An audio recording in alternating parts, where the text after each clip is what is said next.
నాకు నచ్చి నా మనసులో ఉన్న మాటని చెప్పాను కదా. మీకు నచ్చితే సరిపోతుందా? ఆంటీకి నచ్చక్కర్లేదా? ఆంటీకి కూడా నచ్చాలి కదా. అమ్మకు కూడా నచ్చినట్టే. ఎందుకంటే నేను ఏ క్వాలిటీస్ ఉండాలని కోరుకున్నానో ఆ క్వాలిటీస్ అన్నీ కూడా ఆ అమ్మాయిలో ఉన్నాయి.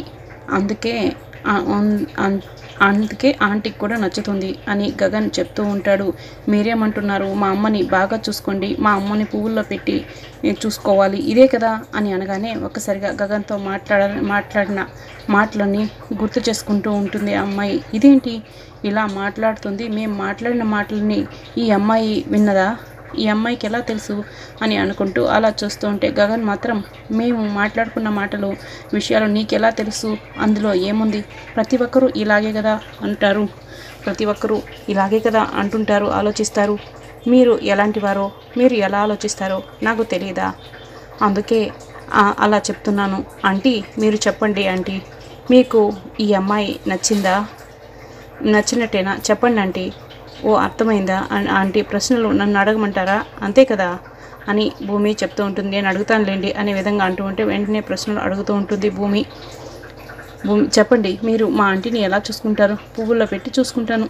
ఆ విషయం ఇందాక ఆల్రెడీ గగన్ గారితో చెప్పారు కదా. చెప్పాను. అవును మరి. అవునా మరి ఇంటి పనులు ఎవరు చేస్తారు? దగ్గరుండి నేనే చేస్తానని చెప్పాను కదా. ఓకే, మరి ఏదైనా ఆరోగ్యం బాగాలేకపోతే హాస్పిటల్కి తీసుకెళ్తాను అని ఆ అమ్మాయి చెప్తూ ఉంటుంది. మరి డాక్టర్ గారు కొద్ది రోజులు మీరే చూసుకోవాలి అని అంటే అప్పుడు మీరేం చేస్తారు అని భూమి అడుగుతూ ఉంటుంది. పని మనిషిని పిలిపిస్తాను, తనే చూసుకుంటుంది అని ఆ అమ్మాయి చెప్తూ ఉంటుంది కదా. అవునా? ఖచ్చితంగా ఇంటి వాళ్ళే చూసుకోవాలని అంటే అనాథ శరణాలయంలో వేస్తే ఇక వాళ్ళే చూసుకుంటారు అని అనగానే ఒక్కసారిగా గగన్ షాకింగ్గా అలానే చూస్తూ ఉండిపోతాడు. ఇప్పటికైనా అర్థమైందా నేను చూసుకుంటాను అన్న పదం? ఇదిగో ఆ అమ్మాయికి రాలేదు అంటే ఇప్పుడు నేను చేయలేని పరిస్థితిలో ఉన్నప్పుడు అలా చేస్తానని అంటున్నాను. ఆరోగ్యం బాగాలేకపోతే నేను చూసుకోకపోతే ఎవరు చూసుకుంటారు అంటారు అనగానే, అంటే డైరెక్ట్గా అడగగానే మనసులో ఉన్న మాట నేరుగా వచ్చింది, కానీ ఆలోచించాక మాట్లాడిన మాటలు మాత్రం పరిధిలోకి తీసుకోరు అని భూమి చెప్తూ ఉంటుంది. అర్థమైందా అని భూమి అనగానే అప్పుడు గగన్ కోపంగా ఆ అమ్మాయి వైపు చూస్తూ ఉంటాడు. ఈ ఇంట్లో ఆంటీనే కాదు, పూర్ణిని కూడా, ఈ ఇంటి ఆడపడుచును కూడా చూసుకోవాలి. అలాంటి కోడలు ఈ ఇంట్లో అడుగు పెడితే బాగుంటుంది అని అనగానే గగన్ కోపంగా లేచి నిలబడతారు. మీరిక వెళ్ళొచ్చు. ఏంటి బాబు అలా మాట్లాడుతున్నావు? మీరు ఇక్కడి నుండి వెళ్ళండి అని అనగానే ఇక పంతులు కూడా అక్కడి నుంచి వెళ్తూ ఉంటాడు. ఒక్క నిమిషం పంతులు గారు, ఇలాంటి సంబంధాలు తీసుకొని వస్తే మాత్రం నేను ఊరికేను. సరే బాబు, ఇంకెప్పుడు ఇలాంటివి తీసుకురాను అని అనగానే ఇక పంతులు గారు అక్కడి నుంచి వెళ్ళిపోతూ ఉంటాడు. మరోవైపు ఇందుని తీసుకొస్తారు.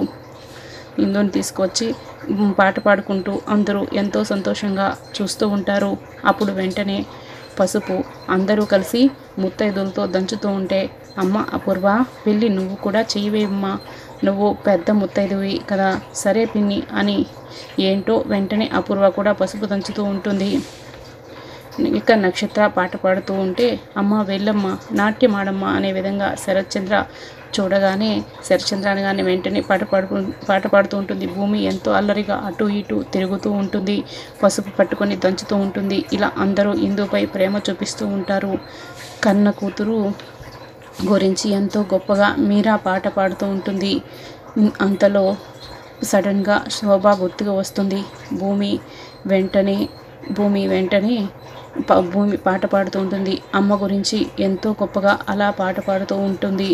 అందరూ కూడా షాకింగ్గా అలానే చూస్తూ ఉండిపోతారు. మీరా మాత్రం అలానే షాకింగ్గా చూస్తూ ఉంటుంది. భూమి అలా అమ్మ గురించి ఎంతో కమ్మగా పాట పాడుతూ ఉంటే అందరూ మయమర్చిపోయి ఉంటారు. ఇప్పుడు భూమినే చూస్తూ ఉండిపోతారు. అప్పుడు వెంటనే, అమ్మ, నీకు అమ్మ అంటే ఎంత ప్రేమ అని అంటూ ఉంటారు.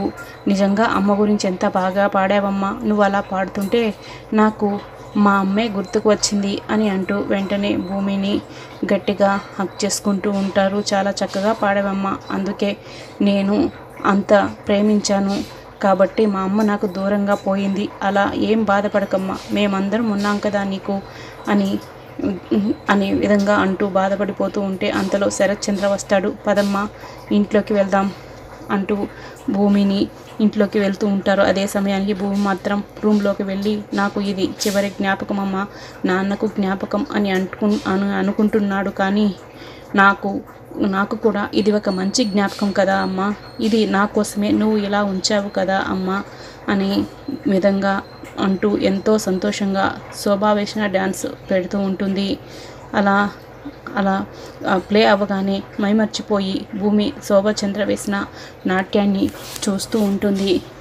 అలా చూస్తూ ఉన్న సమయంలో ఒక్కసారిగా శోభకు కాలు పెనుకుతుంది. అప్పుడు వెంటనే శోభను హాస్పిటల్కి తీసుకువెళ్ళాలని అందరూ అలా తీసుకెళ్ళిపోతూ ఉంటారు.